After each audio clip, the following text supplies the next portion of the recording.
శివ అధర్వ శీర్ష ఉపనిషత్తు అంటే వేదాలు 4, ఉపనిషత్తులు 108 ఉన్నాయి, పురాణాలు 18, ఉపనిషత్తులు 108 ఉన్నప్పటికి కూడా అధర్వ శీర్ష ఉపనిషత్తు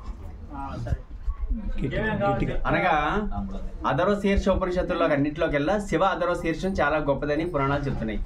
ఏమిటంటే శివ అధర్వ శీర్షం. అధర్వ శీర్షంలో ఒకటి పెద్దగా శివుడి యొక్క ఉపాసనలో దాంట్లో విశేషమైనటువంటి మూర్తి స్థానం కలదు. మూర్తి స్థానం అంటే గొప్ప అల్టిమేట్ స్థితి అంటారు. అనగా భగవానుడైనటువంటి రుద్రదేవుణ్ణి సర్వదేవమయముగా చెప్తారు.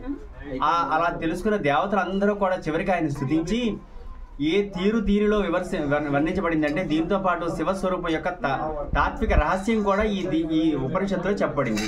కనుక శివ అధర్వ శీర్షం పఠించడం వల్ల అద్భుతమైన ఫలితాలు వస్తాయని చెప్పబడుతుంది. శివ అధర్వ శీర్షం దీనిని నిత్యం చదవడం వల్ల సకల తీర్థాల్లో స్నానం చేసిన ఫలితం వస్తుంది. అనగా సర్వ యజ్ఞాలు చేసిన ఫలితాలు కలుగుతాయి. 60,000 గాయత్రి మంత్రం అనగా 60,000 గాయత్రి మంత్రం చెప్పిస్తే ఎంత ఫలితం వస్తుందో ఒక్కసారి శివ అధర్వ శీర్షం చేస్తే అంత ఫలితం వస్తుంది. 1,00,000 సార్లు రుద్రగాయత్రి అనగా తత్పురుషాయ విద్మహే మహాదేవాయ ధీమహి తన్నో రుద్ర ప్రచోదయాత్ అనే రుద్రగాయత్రి మంత్రాన్ని 1,00,000 సార్లు చేస్తే ఎంత ఫలితమో ఈ అధర్వ శీర్ష ఉపనిషత్తు శివ అధర్వ శీర్ష ఉపనిషత్తు చదివితే అంత ఫలితం వస్తుంది.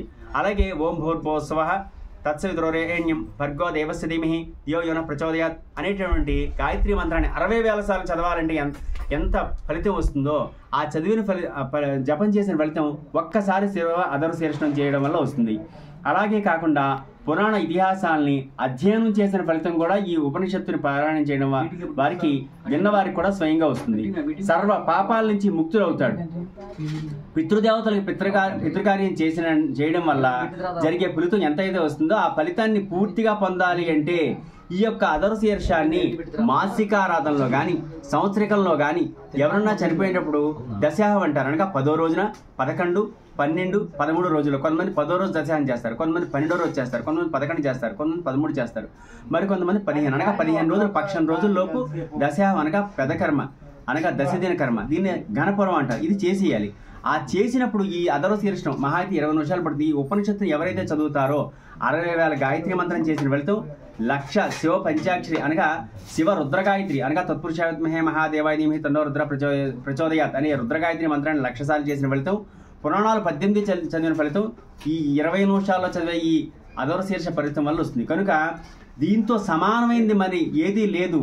దక్షిణామూర్తి స్తోత్రం చేస్తే ఎంత ఫలితం వస్తుందో ఈ శివ అధర్వ శీర్ష ఫలితం పారాయణ చేస్తే అంత ఫలితం వస్తాయి. కానీ పితృకర్మ యందు మాసికాలు సంవత్సరికాలు ప్రతి సంవత్సరం పెట్టే ఆర్థికాల యందు మీ ఇళ్లలో కానీ మీరు మీ యొక్క కార్యాలయంలో కానీ ఎక్కడైతే మీరు ఆబ్దిక కర్మ నిర్వహిస్తున్నారో అక్కడ ఈ శివ అధర్వ శీర్ష ఉపనిషత్తు మీరు చేయించి పారాయణ చేయించి మీ పితృదేవతలు 7 తరాల వాళ్ళు శ్రీ కైవల్యం పొందేందుకు మీరు దోహదపడతారని ఎల్ఎస్ఎస్ తరపున మేము తెలియజేస్తున్నాం.